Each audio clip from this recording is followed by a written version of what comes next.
Qu'elle soit en avant ou en arrière-scène, Sophie Durocher reste toujours Sophie Durocher. Alors, on va parler d'un autre mode de transport. Tout à l'heure, on parlait du mode de transport en avion. Mais là, on va parler des trains de grande vitesse. Vous avez bien sûr entendu parler de ce projet de train de grande vitesse entre Québec et Toronto, un beau projet de Monsieur Trudeau, de Justin Trudeau. Mais il y a plein de gens qui disent, écoutez, peut-être qu'on n'a pas regardé toutes les options. Peut-être que les trains à haute fréquence seraient une meilleure option. On va en parler avec Jean Mercier, qui est professeur associé au département de sciences politiques à l'Université Laval. Monsieur Mercier, bonjour. Bonjour. Alors, vous avez écrit une lettre dans Le Devoir où vous dites, écoutez, on n'a pas vraiment fait de comparaison entre ce qu'il y a en ce moment dans le système de transport ferroviaire, une comparaison avec combien de temps ça prendrait le train à haute fréquence et le TGV, parce que dans le fond, peut-être que la différence n'est pas si grande que ça. Dans plusieurs cas, elle n'est pas tellement grande. Oui.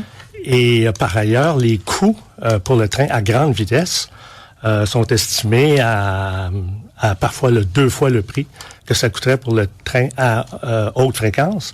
Donc, nous, ce qu'on dit dans notre mot au devoir, c'est que il est peut-être temps de prendre un recul, de prendre quelques pas de recul et de voir, de bien s'assurer que c'est le bon choix. Le choix du TGV, que c'est le bon choix, parce que il y a à peine un an, peut-être moins d'un an, ce qu'on cherchait, c'est un train à haute fréquence. C'est ça qui est annoncé, sauf que dans la demande de soumission, l'offre du gouvernement disait, laissait ouvert la porte à quelque chose d'autre, peut-être de plus dispendieux, de plus rapide, peut-être sans le nommer, mais laissait au consortium, il y en a eu 3 qui ont appliqué, leur laissait le choix donc de proposer quelque chose d'autre, ce qu'ils ont fait, du moins c'est le cas de Cadence, le groupe Cadence, et c'est dans cette foulée-là qu'ils ont proposé le train à grande vitesse, mais j'insiste pour dire que oui, ça paraît comme le plan A actuellement, mais historiquement, et même jusqu'à il y a un an, le plan A, c'était le train à haute fréquence. Haute fréquence. Oui. Alors, c'est intéressant parce que...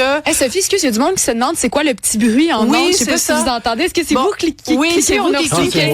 Oui, OK. C'est ça, on l'a trouvé. Oui, c'est ça. J'allais vous le dire, mais je me disais, on va peut-être trouver une autre façon. Alors, donc, tout ça pour dire que... Attends, tu m'as fait perdre complètement mon idée. Oui, alors, donc, en ce moment, si on fait Montréal-Québec, 1h54 avec un... c'est 3h17 en ce moment. Oui. OK? Avec un train haute fréquence, on ferait ça en 1h29. Non, 1h54. Ouais. Et avec un TGV, 1h29. Donc, on fait juste gagner 20 minutes. Donc, on dépenserait théoriquement des milliards de dollars pour gagner 20 minutes. Oui. Dans d'autres cas, dans d'autres trajets, l'avantage paraît peut-être plus grand pour le train à grande vitesse, mais c'est certain que même avec un train à très grande vitesse, on n'arrivera pas à compétitionner l'avion pour ceux qui veulent faire ça en 1 heure, disons. Puis aujourd'hui, ça se fait. Montréal, même Montréal vers le centre-ville de Toronto, parce que Porter le fait à partir de Saint-Hubert, puis il va presque au centre-ville de Toronto, tout près du centre-ville de Toronto. Donc, sur ce plan-là, c'est pas tellement plus rapide que le train à haute fréquence. Surtout que c'est pas un vol international, donc on peut très bien, on se présente à l'aéroport. Puis moi, j'adore prendre Porter parce qu'on arrive en effet sur la petite île. Là, on prend l'espèce de petite navette qui est très rapide. Puis vraiment, porte à porte, c'est peut-être, je sais pas, en bas de 2 heures, là. Puis en plus de ça, entre les 2 points, mettons entre Québec et Toronto, puisqu'on veut aller à une très grande vitesse, on arrête presque nulle part. Ouais. Alors que le train à haute fréquence va arrêter à plusieurs endroits et donc desservir une plus grande population. Et ce que les gens oublient aussi, c'est que le train à haute fréquence va être plus rapide.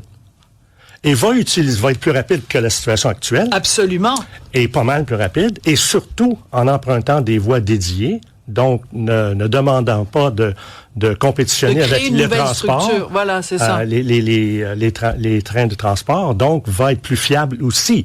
Donc, on dit que c'est un plan B, mais dans le fond, à mon avis, ça peut être considéré tout autant comme un plan A. Absolument. Ouais. Alors, l'autre chiffre que vous donnez, évidemment, donc c'est Montréal-Toronto. En ce moment, si on va de Montréal à Toronto avec le système de transport ferroviaire actuel, ça prend 5h30.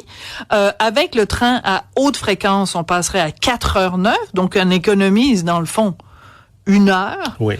Et ça va être plus fiable. Et ça va être plus fiable, alors que avec le TGV, ce serait 3 heures 7 minutes. Donc, entre le THF, donc haute fréquence, et le TGV, c'est juste une différence d'1 heure. Ouais. Moi, je vous avoue que quand j'ai lu votre lettre, parce que vous avez écrit cette lettre-là avec 2 autres de vos collègues, quand je suis arrivée sur ce chiffre-là, je me suis dit, vraiment, on va dépenser des milliards de dollars pour pour gagner 1 heure. Et ça, c'est la partie la plus parlante. C'est-à-dire, c'est la partie où il y a le plus de différence. Parce que Montréal-Québec, il n'y a pas tant de différence que ça. C'est ça, mais c'est pour ça, puis c'est Montréal, que même puis Montréal-Ottawa non plus. C'est ça, c'est que même dans la section dont tout le monde parle, qui fait capoter tout le monde, même ça, on nous a présenté ça, oh, mon Dieu, grande vitesse, ça va être fou, c'est comme les Shinkansen au Japon, va-tu être moderne? Ben, dans le fond, on gagne 1 heure, là, calmez-vous tout le monde. Et nous, ce qu'on dit aussi, c'est que les arguments qu'on apporte sont pas toujours convaincants. Les arguments pour le train à grande vitesse. On dit, par exemple, ça va être bon pour le tourisme. Pourquoi le touriste voudrait se presser entre Montréal puis Toronto? Il veut pas se presser, il veut regarder les environs. Pourquoi il serait si pressé? Puis on dit les travailleurs vont l'utiliser. Quels travailleurs? Les gens d'affaires peut-être, mais les travailleurs vont pas prendre ce bus-là, ce train-là, pardon, pour gagner du temps. C'est les arguments qui sont plutôt faibles. L'autre chose, c'est que non, mais juste 2 secondes sur le tourisme. Par exemple, quand les gens vont en Europe, ils sont habitués, par exemple, ils vont faire Paris-Nice ou ils vont faire Paris-Lyon ou, mettons, tu sais, ils vont aller au Portugal, ils vont aller à Venise, peu importe, là, parce que il y a toute une infrastructure de train qui est existante depuis des années. Donc, c'est pas juste de faire une destination. Bon. C'est qu'une fois qu'ils ont fait cette destination-là, ils savent qu'après, ils peuvent s'acheter un Eurail Pass, puis là, faire toute l'Europe au complet ou le pays au complet. Là, on parle d'un corridor. C'est pas ça qui va faire la différence entre des gens qui décident de venir au Canada ou pas. Quand on compare, mettons, le Canada avec l'Europe, il y a deux différences.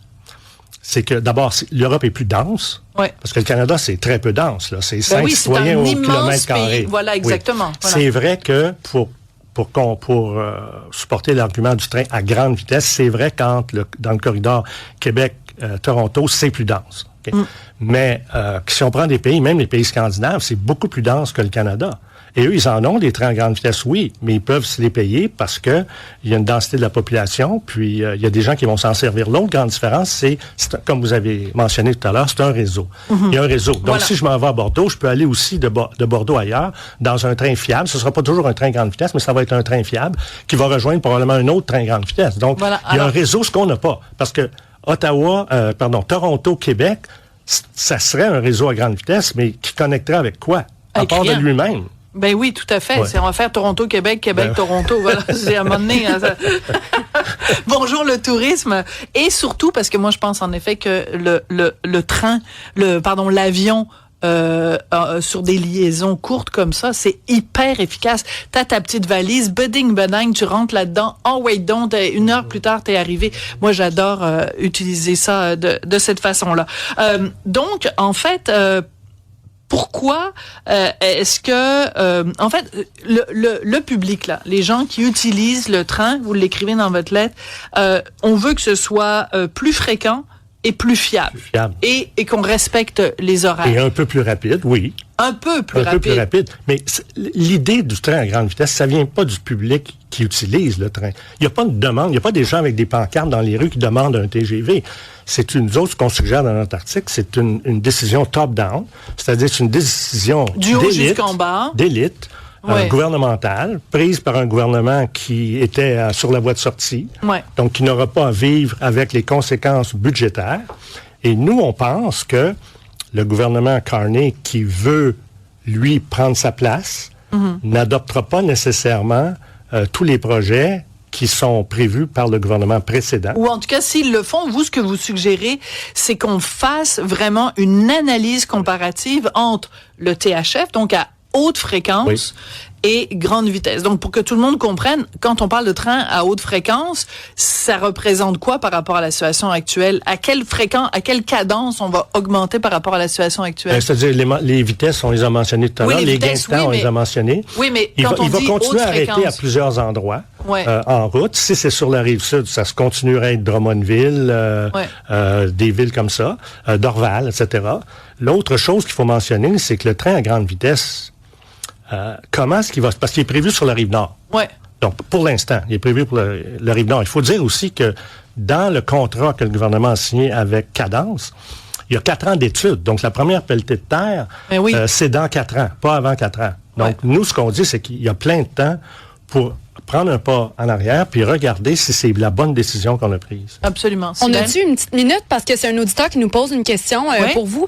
C'est Jean-Guy qui écrit, au lieu du TGV, même du TGF, pourquoi ne pas parler du monorail à grande vitesse? La solution n'est pas souvent mise de l'avant. Est-ce que ce serait une meilleure option peut-être à considérer? Avez-vous une réponse à ça? Je pense pas. Je pense que les spécialistes qui regardent la question depuis plusieurs années proposent pas ça. C'est un petit peu cette question du monorail, ça vient aussi, c'est venu dans le cas de Québec.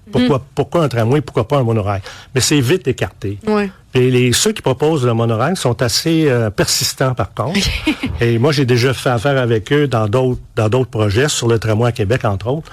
Et puis ils sont persistants. Mais ils réussiront pas plus dans ce cas-là qu'ils ont réussi à Québec. Pourquoi cette rapidité, pourquoi cette grande vitesse à prendre cette décision-là? Vous considérez quoi? Que c'était vraiment le gouvernement Justin Trudeau, qui voulait laisser un legs, marquer les esprits en disant, voyez, tu sais, son côté dépensier aussi. Vous pensez que c'est ça dans votre analyse? Beaucoup de gouvernements depuis 30 ans ont proposé des changements, des modifications. Il y a même eu un train qui appelait de turbo entre Toronto puis Montréal dans les années 70. Vous êtes peut-être trop jeune pour vous en rappeler. Non, 65, monsieur, là. Quand même. Mais j'étais pas ici, là. J'étais dans les Europes. Mais qui a été abandonné. Ouais. En partie par manque de clientèle, parce que si vous faites quelque chose de coûteux comme ça, vous voulez que ça soit utilisé. Le train à haute fréquence va être utilisé parce que il va comme créer sa propre densité. On parlait de densité, le Canada n'a pas beaucoup de densité, mais en arrêtant à plusieurs endroits, il va créer une sorte de densité. Alors que si vous avez un train qui n'arrête presque pas, c'est le destin d'un train à grande vitesse, ben vous créez pas de la densité. Vous prenez la densité du point de départ puis la densité d'arrivée. C'est tout ce que vous avez comme densité. Vraiment intéressant comme réflexion. Donc, Jean Mercier, vous êtes professeur associé au département de sciences politiques à l'Université Laval. Qui dit Université Laval dit Québec. Donc, c'est pas demain la veille non plus que il va y avoir un TGV entre... Non. Mais on espère que ce sera un meilleur service. Et si c'est un meilleur service, il y a des bonnes chances que ce soit un train à haute fréquence. Absolument. Merci beaucoup, Monsieur Mercier. Ça a été un plaisir de vous rencontrer. Très pour moi. Merci. Merci.